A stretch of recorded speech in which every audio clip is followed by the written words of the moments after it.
Other stairs to get in from the rear, so they can come in.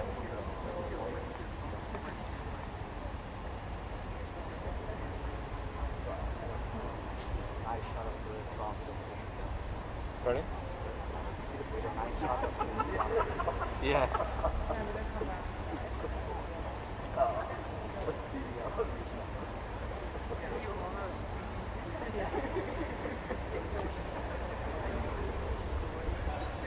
No, but I mean,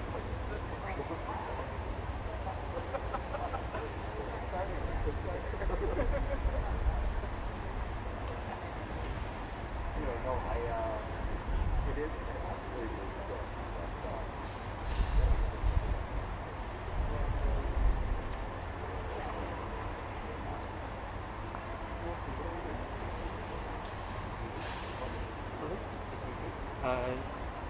I'm mainly doing it for BNN, but technically, yeah, CP24 and CTV can take it. But I think the CP24 and CTV have the first. no, it's because of this. Yeah, This is the way that you guys do. yeah, I like it. The Unity, that's not bad. Yeah. Has its drawbacks at times, but That's that.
we have mainly the shot of the teleprompter?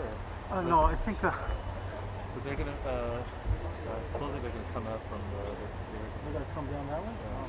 Oh, that's fine.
Good morning, and thank you all for being here. My name is Igwinder Gahir, and I am proud to be the Liberal candidate for Mississauga-Malton. As the home of Pearson Airport and the first and final destination for many immigrants, this riding is home to so many success stories.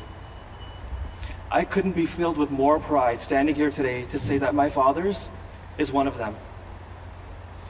Born in a mud house, into a family with relatively little, he came to Canada at the age that I'm at now. He worked many odd jobs before becoming a plumber. The plumber worked day and night, saved every penny, and started a business. That business started in this riding in Mississauga-Malton, still calls the riding home today after 16 years. That same plumber was able to send his son to a great school. And that same son stands here today before you with his name on the ballot. I look forward to being the voice of this community for Canadians new and old. I look forward to working with community leaders to chart a path for the young people here. And I look forward to working hard, period, for all Canadians. We're joined here today by many distinguished personalities. We're joined by the Honorable Omar El Gabra, who has led a long and distinguished career in public service. Omar has worked tirelessly for the residents of Mississauga and of Peel, and I thank him for that. We also have with us the Honorable Anita Anand, whose work as Minister of Public Services and Procurement has been vital in getting Canadians through the pandemic. She has been a bright light during this trying time. Finally, we are joined by a fierce advocate for what is right, even in the face of opposition. I'd like to thank him for his tremendous leadership and commend him for his resilience against misguided forces. Thank you for being a role model, the Right Honourable Justin Trudeau. Thank you. I'd like to invite Omar to the podium to say a few words.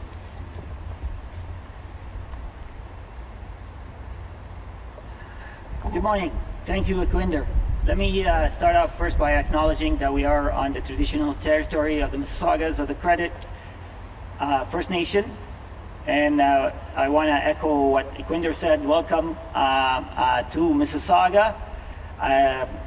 Let me just share the story with you. Prior to the pandemic, my friends and I used to argue whether government mattered in our lives, whether who is in government made a difference. But since the pandemic, that argument has been put to rest. Canadians saw firsthand what a difference it makes when a competent, decisive, compassionate government is in charge. They could compare it to other jurisdictions and they could see that our government was there to support Canadians. 1 out of 4 Ontarians benefited from CERB. 2.1 million jobs in Ontario were protected by wage subsidy. $1.8 billion saved small businesses and community organizations from bankruptcy. Canadians knew how important it was to have a government there for them. And while the opposition were filibustering or voting no confidence in our government was laser focused on acquiring vaccines for Canadians. And I want to take a moment to thank all Canadians who've rolled up their sleeves and got vaccinated, and I want to encourage those who are yet to be vaccinated to make their appointment as soon as possible. Vaccines are our best way out of the pandemic. Vaccines protect ourselves and our colleagues and our neighbors and our loved ones. Vaccines create safe workplaces, not only for those who work in them, but for their customers. And vaccines prevent against future lockdowns and help relaunch our economy. So with that, it is my honor now to introduce and ask my friend and colleague, Anita Anand, to come to the podium. Thank you.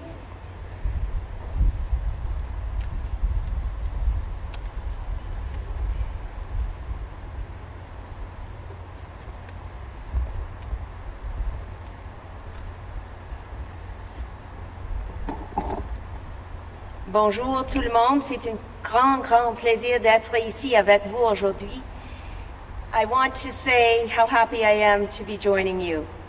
I have to say, when I look at the bold and concrete plan in our platform, I couldn't be more proud to be a Liberal and part of this Liberal team. I first decided to run as a Liberal candidate in Oakville in 2019, 2 years ago. And at that time, no one knew that the pandemic would befall our country and our world. The Prime Minister appointed me to be the Minister of Public Services and Procurement, and I'm honored to hold the role. I had no idea that I would be responsible for procurement of multiple goods to protect Canadians during this pandemic. Our government has worked relentlessly to deliver for Canadians. We have climbed what I call 3 mountains. In the first mountain, we procured 2.5 billion items of PPE for our frontline healthcare workers. We made sure we put in place long-term contracts to deliver PPE over the course of months and years if necessary. And we also built up domestic production of PPE. Now 40% of our contracts by dollar value are with Canadian manufacturers. In the second mountain, we procured over 50 million rapid tests for the provinces and territories and Canadians at large. And in the third mountain, we secured the most diverse portfolio of vaccines of any country in the world. We ensured that those vaccines arrived before the end of July, 2 months ahead of schedule. How did we do that? We negotiated extremely hard, even after executing those contracts last August.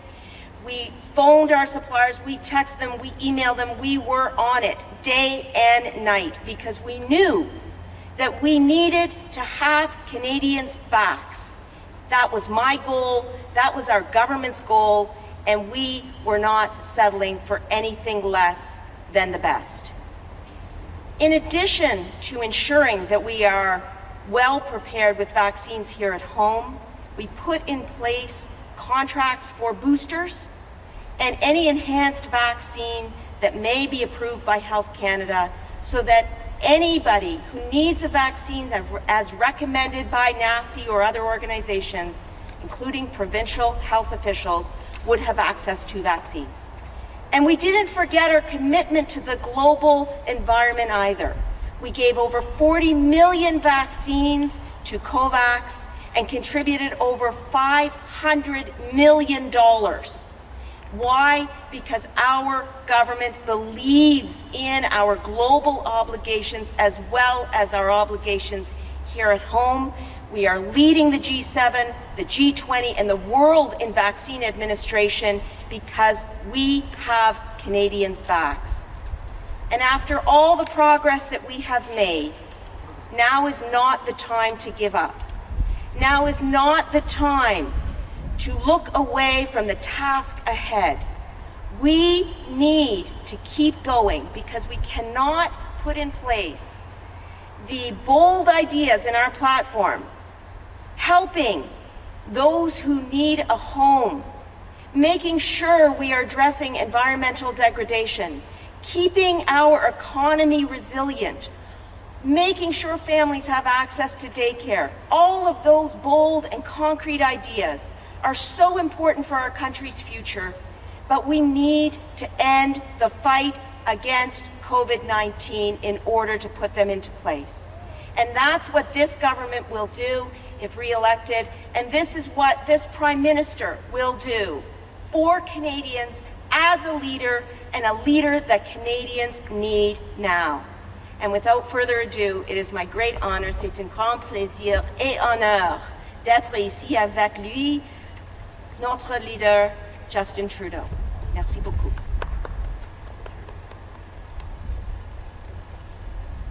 Bonjour tout le monde. Thanks, Anita. Anita has been our Minister of Procurement, but in other words, our Minister of Vaccines. Elle a travaillé très fort depuis le début de cette crise pour qu'on ait des vaccins. Elle s'est assurée qu'il y en aurait assez pour chaque Canadien. Anita, merci d'avoir toujours été là pour nous. Et ensemble, on a préparé le terrain pour une relance économique forte. A big shout out as well to two strong voices for here in Mississauga. Iquinder, our next Liberal MP for right here in Mississauga-Malton, with an extraordinary, touching, but very, very Canadian story of getting to this point. And I look forward to seeing everything you're going to be able to accomplish for Mississauga-Malton and for the country in the coming years. And of course, Omar El-Ghabra, a leader not just in this community, but as Minister of Transport in keeping Canadians safe. Omar, whether by standing up for what people in Mississauga need to weather this storm, or for workers in the industry, you've been leading the way forward, as always. Thank you, my friend.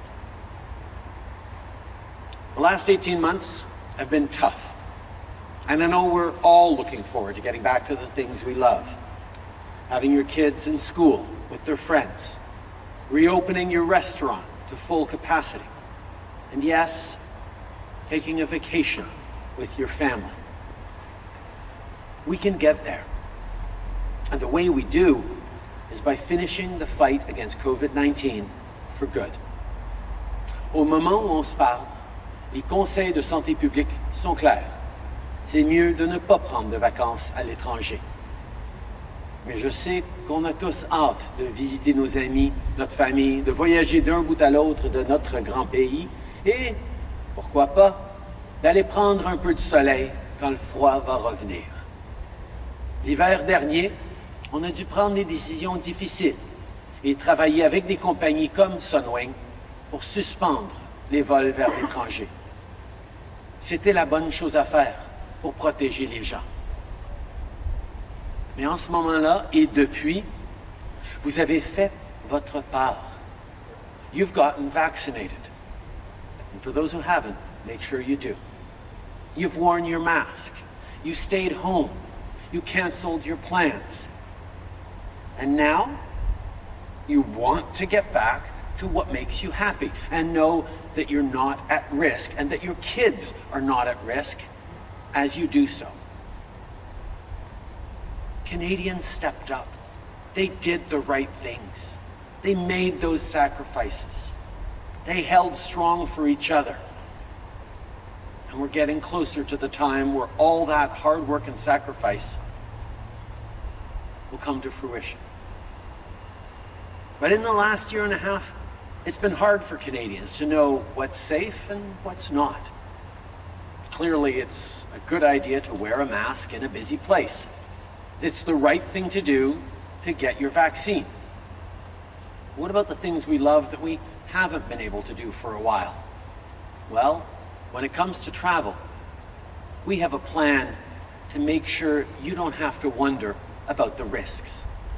We'll ensure that everyone 12 or older on a plane or train is fully vaccinated. So if you get on a plane like the one behind me today, you won't have to worry if the person beside you or across the aisle from your daughter has had both doses. You know they have. And with an airline like Sunwing, which has shown leadership on vaccination for all employees, you'll be covered when the staff come around to help with tickets or baggage too. You won't have to wonder about the risks. Now, Aaron O'Toole has said he would rip up this commitment on vaccines. I think Canadians know that's precisely the wrong choice at the wrong time. Think about it for a second. Even as anti-vaxxers harass frontline healthcare workers, Aaron O'Toole still won't even make sure his own candidates are vaccinated. And in fact, on healthcare workers, I want to say this. Do you remember when we were all going out every day to bang on pots and pans to show support for our extraordinary heroes on those front lines, to support them? Those frontline healthcare workers who were the only ones standing between us and the virus in those early days, working long hours, sharing stories of exhaustion and despair and hope at the same time. They inspired us to be there for each other as Canadians, to step up for each other the way they were fighting for us every day at a time where we didn't have vaccines. Well, now they need our help. Because even as they deal with rising cases in unvaccinated people, they're surrounded and being protested and being harassed and hassled and blocked by anti-vaxxers who are harassing them at the hospitals in BC and Ontario and right across the country. They need Canadians to come together once again in support of them, to defend our frontline heroes, to support science, and above all, to get vaccinated. And as leaders, we need to do everything we can. Aaron O'Toole, and yes, Yves-François Blanchet too, say they respect the choice of anti-vaxxers. But you know what? I respect yours. You've worked too hard. We're too close to the finish line to let the Conservative Party take us backwards to more lockdowns and to a slower economic recovery for everyone. Ask people working for an airline like Sunwing or anyone who owns a family-run restaurant, and they'll tell you that people won't show up if they don't feel safe. And that's not good for business. It just goes to show that vaccines don't only matter because they protect you, they also matter because they get our economy on track to rebuild. Alors c'est vraiment important de continuer d'aller de l'avant avec les vaccins. La position de M. O'Toole, c'est pas seulement mauvais pour vous et votre famille, c'est mauvais pour l'économie. Here in Ontario, you've made it clear that you want a proof of vaccination system to keep you safe and to get everyone back to better days faster. Well, I'm right there with you. We'll even foot the bill for provinces and territories to roll out strong vaccination-proof programs, because that's real leadership, and that makes a real difference. It's no coincidence that right after we made that commitment, Premier Ford finally stepped up. And I think we all know that that wouldn't have happened with Erin O'Toole sitting across the table from Doug Ford. What Mr. O'Toole is doing isn't leadership. He is applying that same logic, one that's beholden to special interest groups, to his other choices as well, not just vaccines. Promising the gun lobby to make assault weapons legal again, and then misleading Canadians about his position.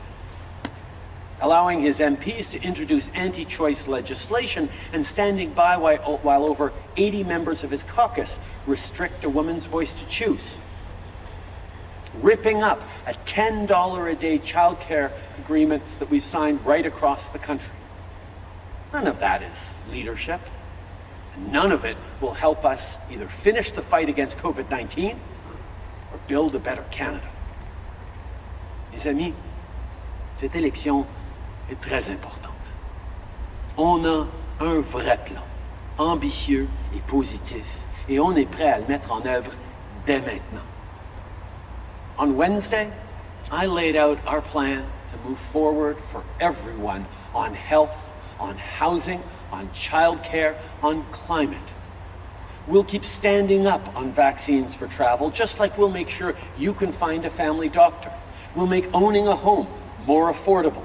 We'll keep fighting for $10 a day childcare, including here in Ontario, so that kids can get the best start, parents can better balance work and family, and our economy comes roaring back as strongly as possible. And we'll take real climate action. The consensus is clear, from economists like Mark Jacquard to environmentalists like Andrew Weaver. We have the best plan on climate and on jobs. On va continuer de prendre des mesures concrètes pour lutter contre les changements climatiques et pour créer des bons emplois pour les années à venir. On va vous aider à traverser cette crise et on va rebâtir un Canada encore plus fort. Il faut en finir avec la pandémie une bonne fois pour toutes, et pour ça, ça prend du vrai leadership. Nous, on va s'assurer que tout le monde qui prend un train ou un avion soit vacciné. On va prendre des mesures comme celle-là parce qu'on veut que vous soyez capables de recommencer à faire les activités que vous aimez et parce que ça va faire croître notre économie. On a fait beaucoup de chemin ensemble et je sais qu'on peut aller encore plus loin. On a une équipe expérimentée et on veut en faire encore plus pour être à la hauteur de vos ambitions. Mes amis, on est prêts à continuer d'avancer. The choice Canadians have to make in this election will take us through not just the next few years, but the next few decades. They matter. And I'm ready for the hard work. I'm ready for the hope. I'm ready to move forward for everyone. Merci. Thank you, Mr. Trudeau. We'll start the question period for 20 minutes. One question, one follow-up. Une question, une sous-question. Starting with CBC. Mr. Trudeau, Travis Downer, CBC News. Thanks for taking our questions this morning. You say the process was rigorous to clear Raj Saini, but the process was that Saini engaged an HR consultant to do the workplace assessment, and that did not include interviewing the complainant. How is that rigorous, and can you say with absolute certainty that you know the multiple allegations against Mr. Saini to be false? I think Canadians know that we have always acted decisively on showing that we don't tolerate sexual misconduct or harassment. Not only that, we acted to put in place much stronger, more rigorous processes in Parliament, within our party, and within organizations across the country. We will always make sure that we are standing up for people's rights and supports for them as they come forward to be heard, to make sure that there is a process for them to follow. We'll make sure that that process is rigorously and independently followed. Les gens savent très bien que j'ai toujours agi pour démontrer mon intolérance pour l'harcèlement et l'intimidation. Non seulement ai-je agi dans différents cas au fil des années, mais j'ai agi pour transformer et améliorer les processus à l'intérieur du Parlement, à l'intérieur de nos partis, à l'intérieur des lieux de travail à travers le pays. Oui, il reste encore plus à faire, mais on va toujours s'assurer qu'on est là pour écouter et entendre ceux qui s'avancent avec des préoccupations ou des histoires d'actes inacceptables. Et on va s'assurer qu'il y ait un processus indépendant et rigoureux par lequel ils vont pouvoir passer. Mr. Trudeau, your answer didn't address the core of the question, but I do want to ask you about another subject. In 2015 and 2019, your platform pledged to lift the blood donation ban on men who have sex with men. That promise is absent from this platform, and Marcy Ian, your candidate in Toronto Centre, said just yesterday, quote, "I'm not even going to begin to defend this." If you are re-elected, will you lift the ban, and if so, when? We have said consistently, you're right, back since 2015, that the ban on blood donation, on giving blood for men who have sex with men, is unacceptable, discriminatory, and wrong. We made a commitment in 2015 to lift it. And we turned to Independent Blood Services Canada to say, okay, you need to get rid of that. And they said, we had all our research and funding cut by the previous Conservative government, so we don't have the data based on which to make that decision. So we funded the data. We funded the research they needed to make that decision, and we watched that decision go down from 5 years to 1 year to 3 months.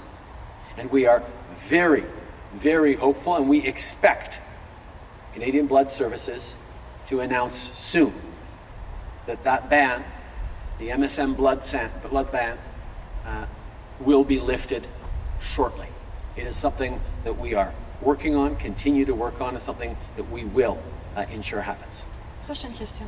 Oui, bonjour, M. Trudeau, Laurence Martin, Radio-Canada. Le chef conservateur a dit aujourd'hui qu'il maintiendrait l'interdiction des armes d'assaut. Par contre, il ne dit pas s'il va financer un programme de rachat d'armes ou si les propriétaires actuels pourraient conserver leurs armes. Votre réaction, s'il vous plaît? Son manque de clarté sur cet enjeu-là est malheureusement typique d'un chef qui dit une chose aux groupes d'intérêts spéciaux, que ce soit les groupes anti-choix, que ce soit le lobby des armes à feu, que ce soit ceux qui nient les changements climatiques, et il essaye de dire le contraire aux Canadiens.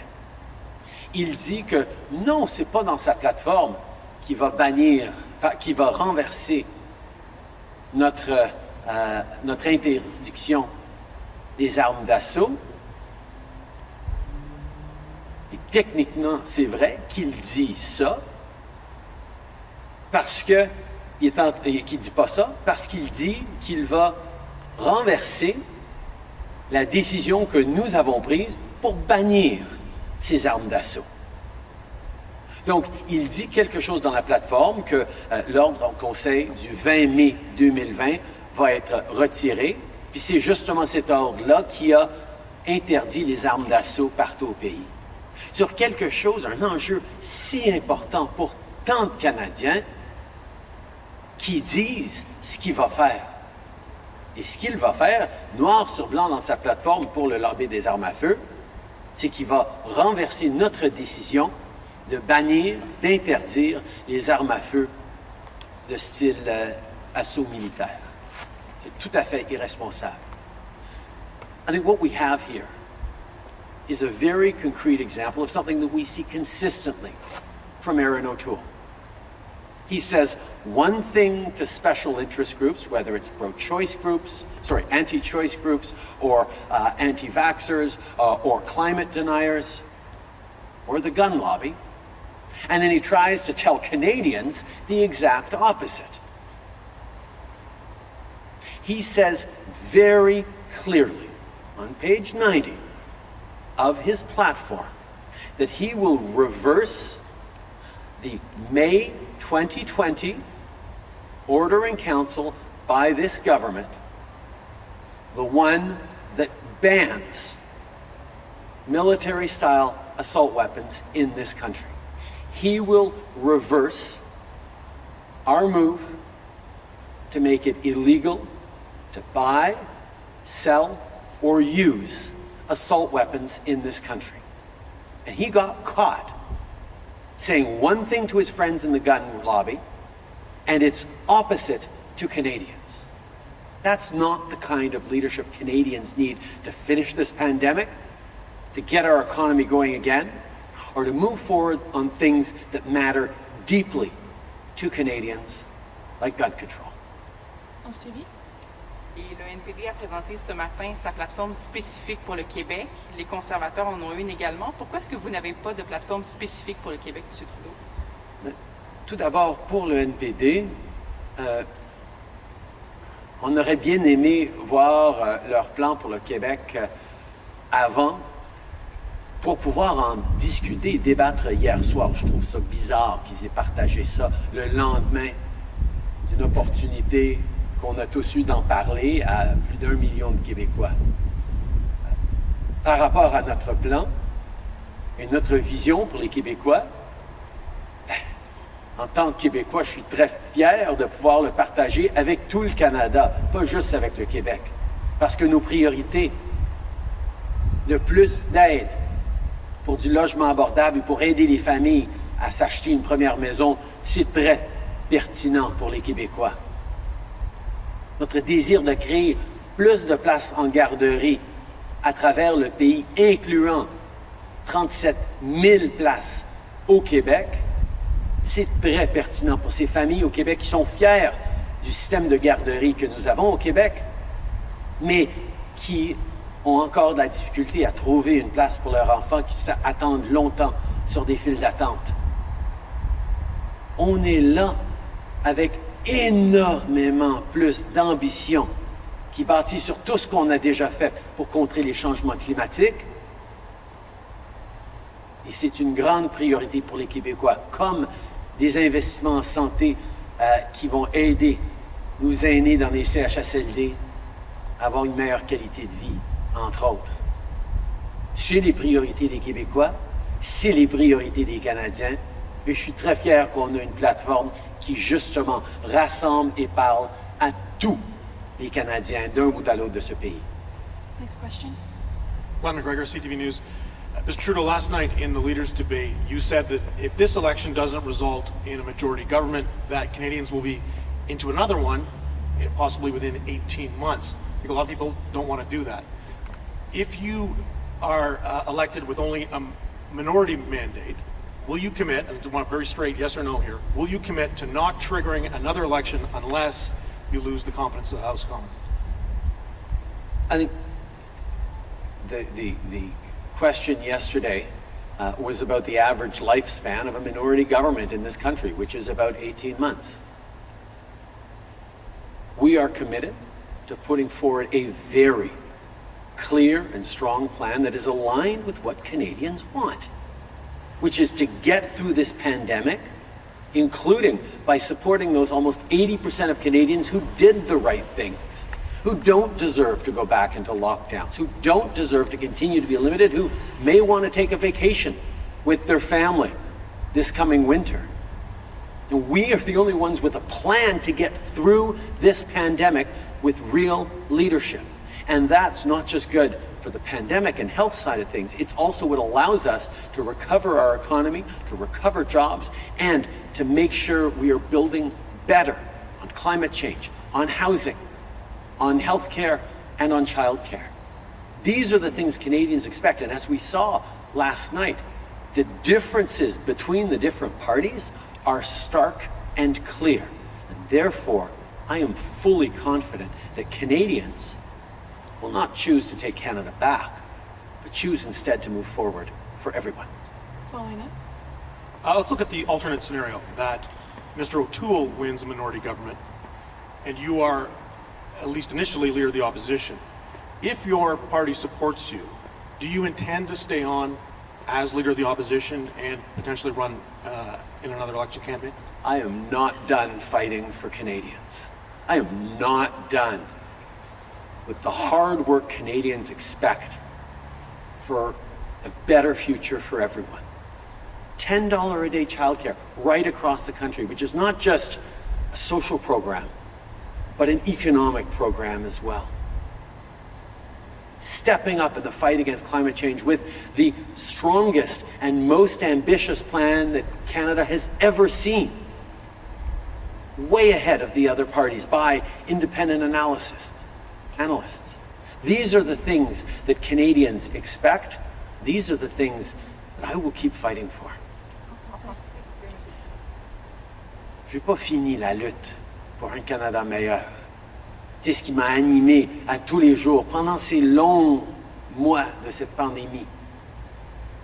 Ces moments difficiles où on voulait réellement être là les uns pour les autres et passer à travers ça, et on l'a fait ensemble et on a à finir le travail.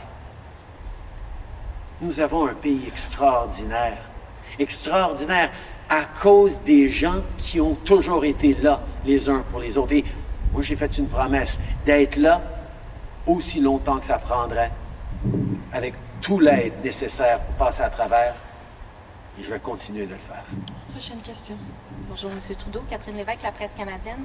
Vous faites une affirmation depuis le début de la campagne que vous avez répétée il y a quelques minutes à l'effet que les 6 milliards pour les garderies aideraient Québec à créer 37 000 places.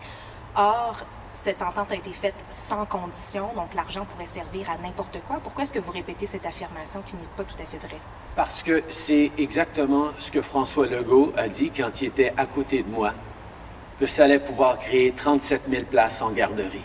Les 6 milliards de dollars qu'on transfère sans condition, dans une entente asymétrique, reconnaissent que les cibles qu'on a fixées pour les familles à travers le pays, 10 $ par jour,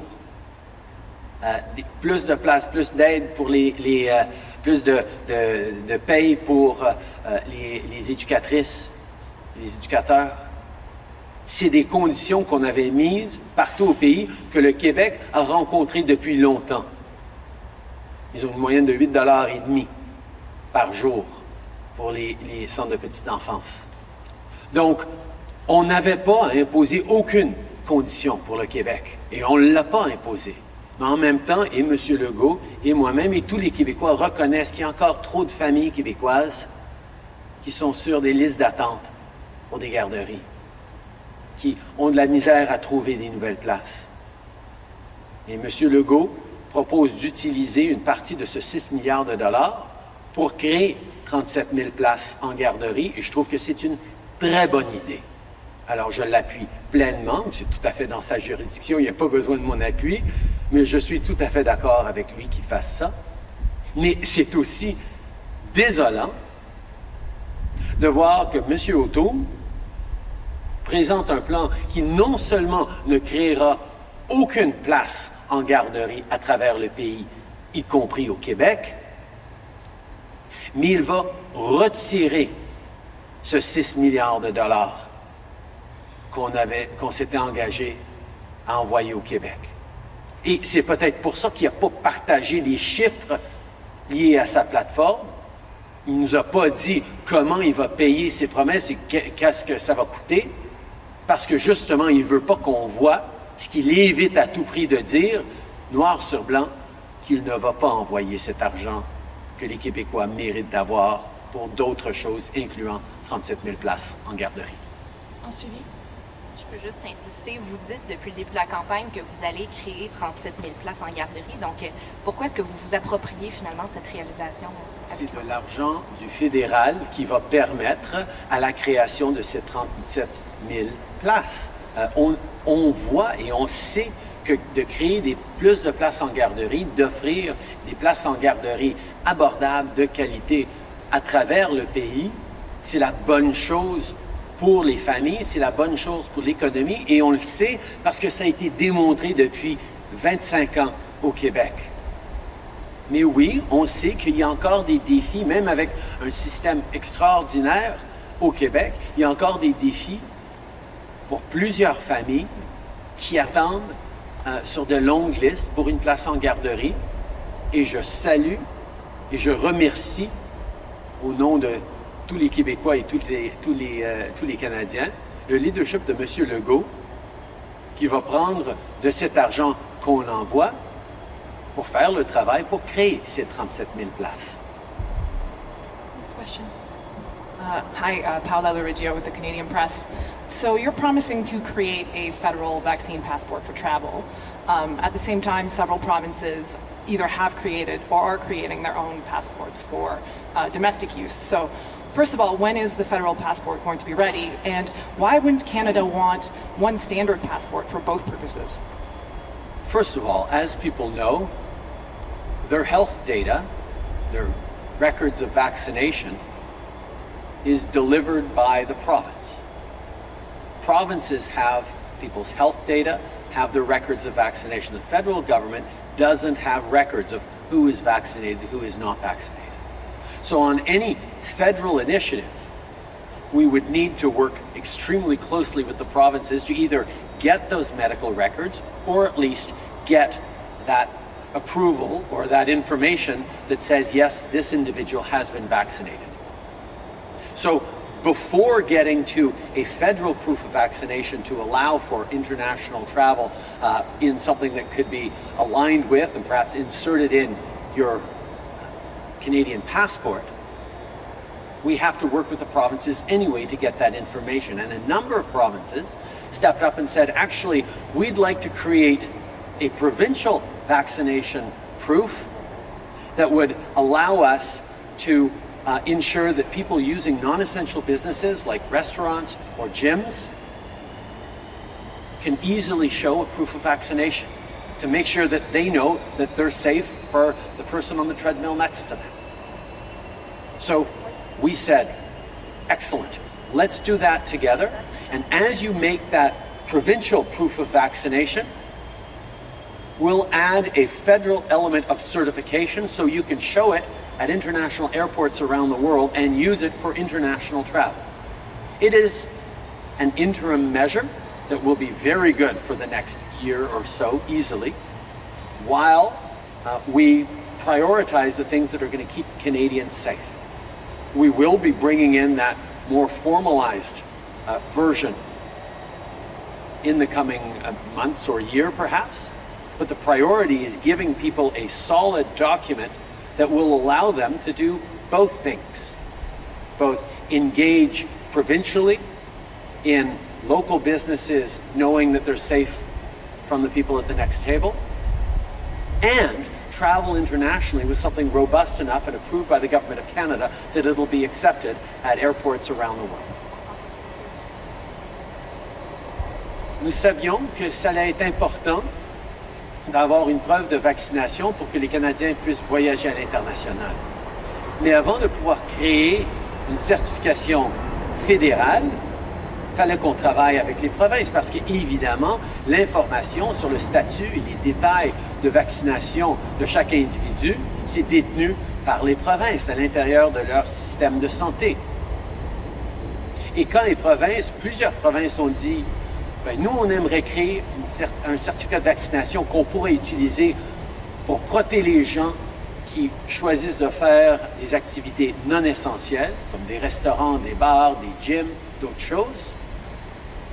On s'est dit, excellent, faites ça, comme ça on n'aura pas à se préoccuper de la vie privée des gens, on n'aura pas à prendre cette information de vaccination, on va pouvoir ajouter une certification fédérale de vaccination pour que dans les aéroports à l'international, ce soit un document provincial, mais suffisant pour pouvoir voyager à l'international. C'était la façon la plus simple, la plus rapide de le faire. Mais oui, on a l'intention de poursuivre avec une certification vaccinale qui serait plus formelle, plus insérée et compatible avec le passeport canadien. Mais ça devient une priorité secondaire puisqu'on a déjà quelque chose qu'on travaille avec les provinces qui va avoir le même but et la même efficacité par intérim. Some new COVID modeling is expected today, but we've already seen that recent trends show cases nationally increasing pretty significantly. So in light of that, are you comfortable continuing to campaign as you have and with your plan to further reopen Canada's borders to international travelers? What we have seen is that closing in on 80% of Canadians have done the right thing. From wearing masks to keeping their distances throughout this pandemic, washing your hands 25 times a day, to getting vaccinated. 80% of Canadians who've done the right things, we're on track to having a much better fall. But those who chose not to get vaccinated are now facing a fourth wave. A wave that puts them at risk, that risks overloading our healthcare systems across the country, and that also puts everyone else at risk of further lockdowns, of slower economic growth. And that's why we are unequivocal, and that's why the choice is so important in this campaign, because this decision is being made now. Do we go even stronger on vaccinations, as we propose to say that anyone in the coming months who wants to get on a plane like this and go on vacation will need to be fully vaccinated? That we will even pay for the rollout of vaccine certifications in provinces for non-essential businesses with a clear mandate. That we will ensure that people getting on trains, that federal public servants need to be vaccinated as well. Erin O'Toole won't do any of that. He is not showing the plan we need to get through. And this conversation amongst Canadians right now, this choice Canadians are making in this election matters now. That's why this election is so important right now. Because the choice couldn't be starker about whether we continue with a strong plan to end this pandemic and keep Canadians safe, or whether we go backwards, get all loose, and run the risk not only of further impacts of COVID-19 on us all, but slower economic recovery and the lockdowns that interfere with that. Next question. Hi, Mr. Trudeau. Laura Stone from the Globe and Mail. I just wanted to revisit Travis's question about the Saney situation. How can you say it's a rigorous process when the woman who's making these serious allegations says she's never participated in it? Like, how does that make sense to you? And should there be a new investigation into this? I know how difficult this is because it's an issue that is so important, not just to the people involved, but to all Canadians. To make sure that everyone is in a workplace free from harassment, that has resources and recourses and processes that they can lean on. And I'm not going to get into the details of any one case here. That wouldn't be appropriate. But I can say that we have put forward strong, rigorous processes that are available, that are followed, that are in place to make sure that any complaint or concern that comes forward gets followed up on in the right way. So were the allegations ever sent to the Greenlight Committee? Were they substantiated? And do you think there should be a new investigation into this? As I've said, this is an area that we as a party have always taken extremely seriously, that I have as a leader from the very beginning of my time as leader, has always taken very seriously and acted on. And we have strong, rigorous, independent processes in place to ensure that anyone who comes forward gets listened to, gets worked with, gets offered all the resources they need to be able to pursue, as far as they choose, these concerns, these allegations. We'll take one last question. David Aiken from Global News. $10 a day childcare is at risk. You've signed 6 deals. Apparently those are all going to be broken up. And they're at risk because you called a reckless election for no other reason than to further the political ambition of you and your party. You govern perfectly well with a parliamentary partner dressed in orange on climate action, childcare, all sorts of things. So if $10 a day childcare goes down the drain, I think there's a lot of parents in the country that might be blaming you for such a risky election. Comment? First of all, I can't get over the fact that David Aiken just told me I govern perfectly well, but I will I will move along from that. I think it is very clear through this pandemic that not only Canadians, not only families, but the business community recognizes how important $10 a day childcare is.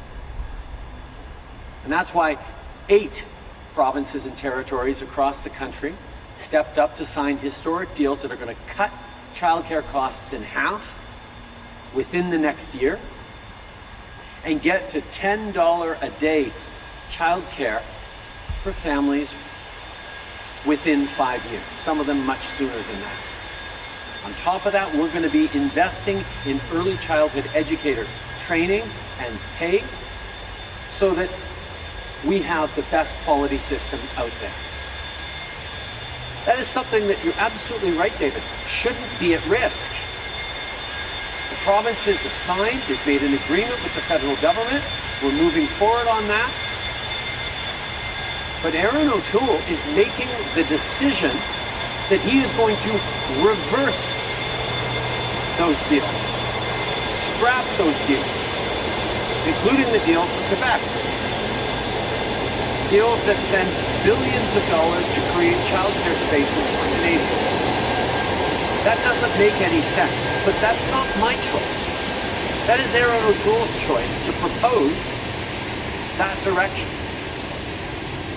Any other government or any other option might have said, we will respect the deals in place and move forward in a different way for those provinces that haven't signed on to those deals. That's what a normal opposition party might say. There were deals signed, we respect those. But that's not what Aaron O'Toole is saying. He's saying, no, those deals won't apply anymore. We'll go back on those, we'll rip them up, and we'll bring in instead measures that won't create a single space in childcare across the country. That's part of the choice Canadians are facing. And if Canadians don't want $10 a day childcare, well, that's part of the choice they get to make in this election. The conversations I've had with people, particularly through and coming out of this pandemic, where people understand how important it is to have safe, quality, available, affordable childcare spaces for their kids, that has become an election issue because Aaron O'Toole doesn't want Canadians to have safe, affordable, accessible childcare spaces. Yes, and just earlier in your remarks, you praised Sunwing as an employer for requiring its employees to be vaccinated. Can I get your details on how, as the federal government, as the employer, is going to mandate that the federal workforce is going to be vaccinated? Because it sounds to me like your idea to negotiate with the unions is pretty much the same as Aaron O'Toole's idea. So tell me how you will mandate federal workers to be vaccinated. One of the fundamental differences on ending this pandemic for good is that we have a clear and strong plan, and Aaron O'Toole doesn't. You'll see anytime Aaron O'Toole talks about workplaces or even his own candidates, which he won't require to get vaccinated, he says, oh yeah, but we'll use testing. as an alternative to vaccinations. Testing is not an alternative to vaccinations. Yes, it's an important measure that can be additional, that is part of how we get through this COVID-19 pandemic used properly, and that's why Anita has procured millions upon millions of rapid tests for the provinces. But testing is not equivalent to vaccination. That's what Erin O'Toole refuses to step up on. So no, testing won't be an alternative for the federal workforce. People need to get vaccinated. That is what we have a strong and clear plan for. Not because we're trying to punish people, because we're trying to keep Canadians safe. The 80% of Canadians, almost 80% of Canadians who did the right thing and got themselves vaccinated and want to protect their kids 12 and under who can't yet get vaccinated from those who choose not to get vaccinated. People are free to make their choices. But when their choices put at risk our kids, our economy, a government needs to show leadership. That's what we're doing. That's what the Conservatives won't. We're squeezing 2 local questions before ending this. Of course. Hi, Mr. Trudeau. Natasha O'Neill, the Pointer. The GTA West Highway has been opposed by environmental groups, Regional Appeal Council, Mississauga Council, and it will destroy a lot of the valuable Greenbelt land. I understand this is a provincial matter, but do you personally oppose the construction of this highway? I would like a yes or no. Thank you. Being a provincial matter makes me very cautious about giving a direct answer, but I think Canadians can see the level to which we are committed to protection of our lands and of our coastal areas. We went from 1% protection of our coasts to 14% and are on our way to 30%. We're doing the same for land areas. We are committed to doing the right thing, protecting the environment, and we will always stand up for that rigorous environmental approach. But I think on that, I'm happy to turn to one of our local MPs who can bring the position of the Liberal Party on this local issue. Omar or Anita? Omar? Well, Prime Minister, you are accurate, and I would just want to add that the Minister of Environment, Jonathan Wilkinson, is conducting an environmental assessment review of this project. So as we've committed to Canadians that we're showing a diligent and a rigorous environmental assessment process, so we'll have to wait and see what the outcome of that assessment. Thank you. We'll take one last question. Morning, Richard Warnica from the Toronto Star. You've promised a suite of things to make housing more affordable in this election, including penalties for house flipping. But in Vancouver, you're running a candidate who has bought and sold, I believe it's 21 properties within a year of buying them since 2005. Why should people in the GTA or elsewhere take you seriously on housing affordability if in what is arguably the most overheated housing market in the world, you're running a literal house flipper? I think Canadians have seen over the past number of years how seriously we as a government have taken the housing crisis. In 2015, when we took over, the Conservative government had removed any engagement by the federal government into housing. They didn't see it as a federal issue. We disagreed, and quite frankly, Canadians disagreed when they elected us to office in 2015. And in 2017, we put forward a historic national housing strategy that has seen hundreds of thousands of families get into new homes over the past years, has reduced chronic homelessness, made housing more affordable for everyone. But we know there is much more to do. That's why we're moving forward with measures that'll make it easier to save for a down payment and allow first-time home buyers to get into the market, particularly young families. We're working with municipalities to see the creation of over 1.4 million new homes in the coming years. And we're bringing in a home buyer's Bill of Rights that makes sure people are going to be protected from unfair practices, blind bidding, or foreign investors, or other things that have been unfair and overheating the housing market. This is the leadership that we're showing. It's the commitment we're making to Canadians. It's based on strong actions in the past and even stronger actions in the future.